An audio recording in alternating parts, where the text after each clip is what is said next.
Hey guys, Drifter here. Today I want to talk about Bungie's new game, Marathon. They just finished doing the reveal. I'm recording this just a few minutes after the reveal showcase ended, and oh my God, I could not have possibly been more hyped for this game based on the cinematic trailers and the little reveals and the ARG, and the art style had me absolutely pumped. I even loved the story, but when it came time to reveal the gameplay, my excitement started to dwindle, and by the time we had streamers playing, in my head I was already coming up with very big criticisms of the actual gameplay of the game, which is a shame because it's one of the coolest looking games that I've seen in a very long time. So for today's video, I'm going to briefly talk about the art style and story, and then we're going to move into criticisms of the gameplay, which I'm sure you're all more interested in.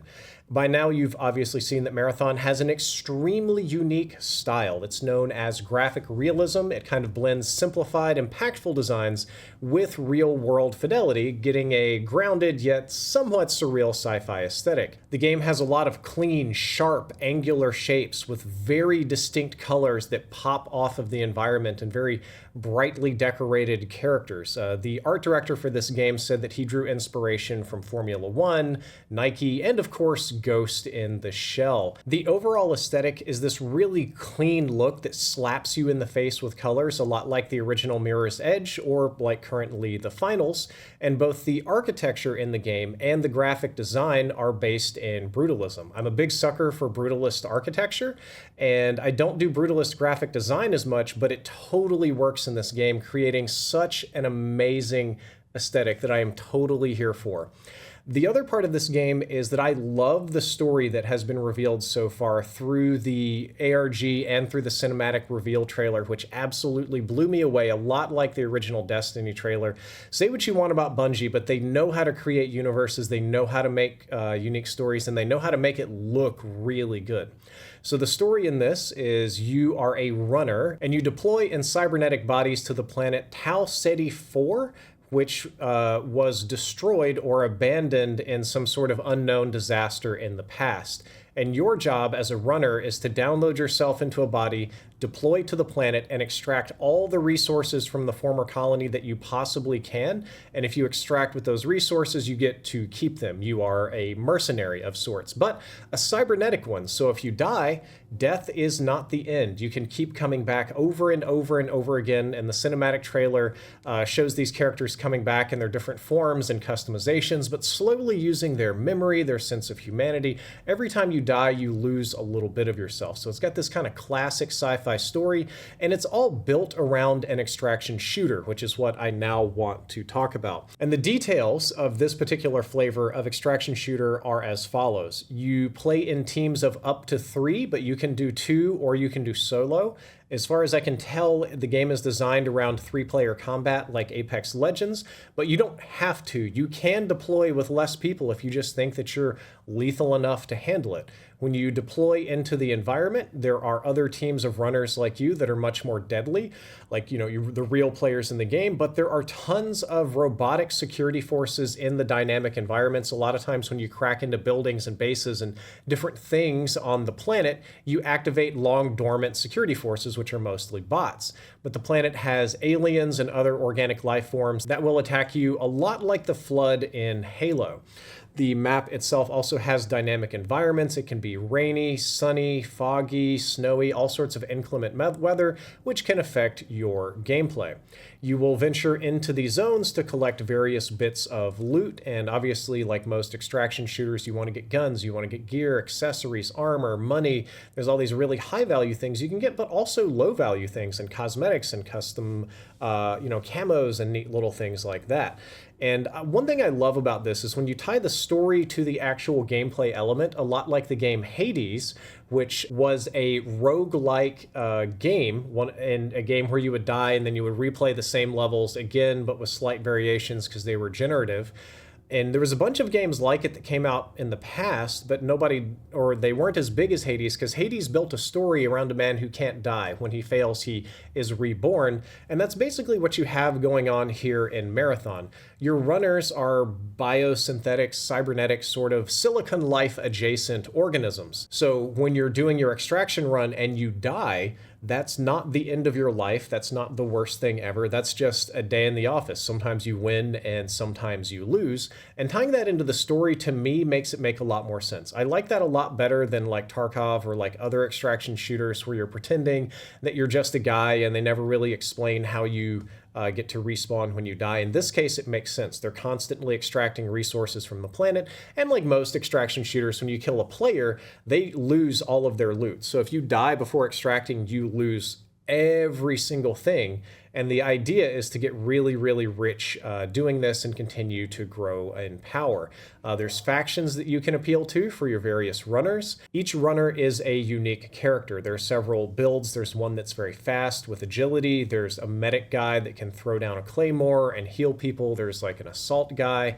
And each one can also have a faction that they support, which can give you little bonuses in game, like, the Hunger Games.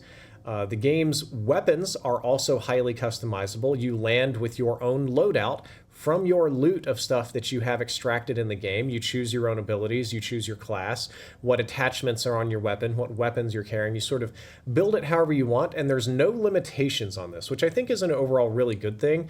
You can play 3 light classes if you want and zip around the map. You can play 3 medics and try to never die if you want to. Each class can handle all weapons. Each weapon can handle its own set of attachments. So they're not locking you in and forcing you into role queue like Overwatch, which is really good. The runs are time limited. They involve mini objectives, killing security forces, decrypting, unlocking, extracting, wiping other squads. Like Battle Royale, you can go down and then get revived. They can revive you fully from death because I guess you're cybernetic or wherever. And they have a lot of options. You can go loud and proud aggressive. You can play stealth. You can try to steal a specific item from the map or just wait for somebody else to steal it and kill them. So overall, it looks like a very standard extraction shooter, which I'm totally here for given the aesthetics. It sounds very cool. The story lines up. I'm all here for it. But this is the part where we swap into criticism. I will admit to you when I'm criticizing this game, and I think that's fair for any developers that listen in and for the audience, that I'm going purely on vibes here. I have not had an opportunity to sit down and play Marathon.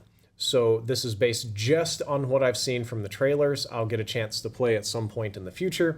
The gameplay did not look as good as the story or the aesthetics. The actual gameplay, when you're actually in the game and not watching a cinematic, the blockiness, the square sights, the jagged edges and bright colors of everything, unfortunately to my eyes, made it look a little bit more like Roblox than it did like a competitive shooter. Now, when you look at the details, you can see there's a lot of detail on the weapons and the environment. If there's mud and dust, and there are these big bright colors juxtaposed to like real life colors.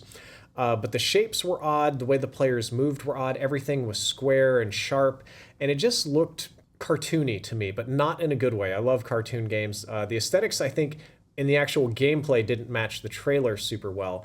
And then other criticisms of the gameplay, I noticed that it was mostly a little bit on the slower side.